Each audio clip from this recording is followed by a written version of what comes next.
What is up guys, Tech Bro Charlie here and welcome back to where we take awesome out of the box. Now today we're going to be taking a look at the Canon EOS RP.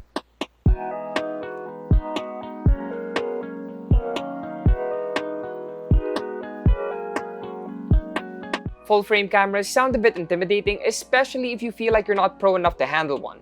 But these days, the gap between APS-C and full frame gets smaller and smaller, as the latter becomes more affordable and accessible to photographers and content creators like me. So yeah, here are 5 reasons to switch to full frame, and why the Canon EOS RP is a great entry, especially for beginners. Number 1. An easy shift. Let's start off with the basics. If there's anything I found bothersome about shooting with APS-C or like micro four thirds cameras, it's that you always have to calculate for the crop factor. For those unfamiliar, if you bought a 50mm lens and put that on an APS-C camera, you'd actually be getting 75mm due to the 1.5 times crop factor. So things were a little more zoomed in than they should be. But with full frame, what you see is what you get. That's because it's based on the 35mm frame of film which the lens focal lengths are based of. So technically, if you started or switched to full frame, things are a lot easier because you don't have to factor in calculations. Plus, the EOS RP uses Canon's latest RF mount. This is made specifically for their full-frame cameras, and we'll talk about the other features later. But the good news is that if you're upgrading from another Canon camera, you can still use the EF or EFS lenses with an adapter. And the cherry on top is that it sports a 26.2 megapixel CMOS sensor. A beginner-friendly MP count that's big enough for larger prints without basically burning through your memory cards because of the file size. Some people think you should always go for the highest MP count, but unless you're shooting billboards, it's kind of a waste and you're taxing your computer a lot. Number 2. Creamy bokeh. Now, focal length isn't the only factor affected by sensor size.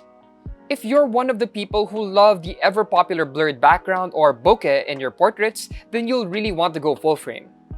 That's because aside from multiplying the crop factor by 1.5 times, you'll have to do the same with the f-stop number or aperture. So if you're getting a lens that's f4, it's basically an f6 on an APS-C camera. And since aperture on a lens determines the depth of field or amount of blur you get, a full-frame camera with a low f-stop number will get you the creamiest bokeh. I was using both the RF 24-70 and 70-200mm f4 lenses. And because there's no crop factoring, despite having an f4 aperture, I got blurrier backgrounds than majority of the lenses I had for my APS-C, despite those seemingly having lower f-stop numbers. If I have an APS-C lens that's f2.8, technically that's 4.2, which is higher than the lenses that I have for my full frame. Number 3. Autofocus on point. One thing you should know about full frame cameras is that they're usually much bigger and heavier than APS-C cameras. That being said, the EOS RP is one of the smallest and lightest full-frame cameras out there. But if you're not used to the weight, your wrist might be a little bit shaky if you're starting out, which is what makes this camera's many autofocus features extremely useful. First of all, we have eye detection autofocus, and this recognizes not only the face of the subject, but down to their eyes. This ensures your models are in tack sharp focus, and now eye detection autofocus works with servo AF, so even if your subject is moving, it's that much easier to stay on point.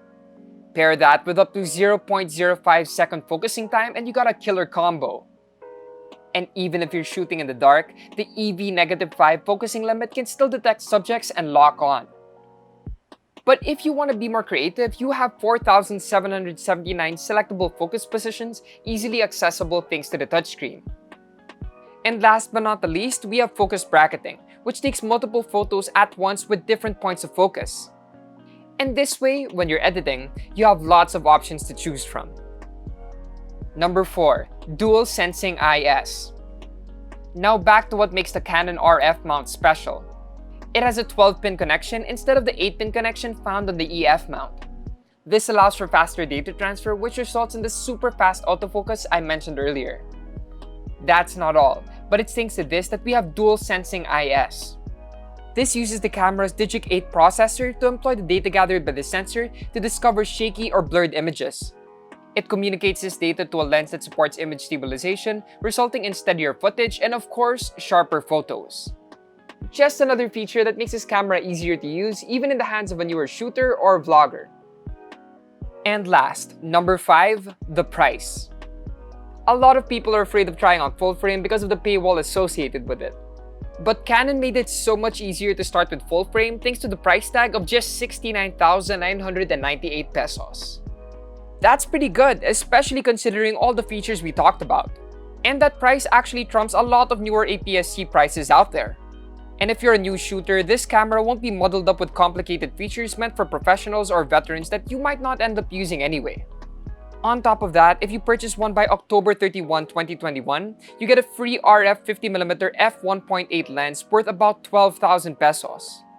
So yes, if you ask me, this Techtober might be the best time to switch to full frame.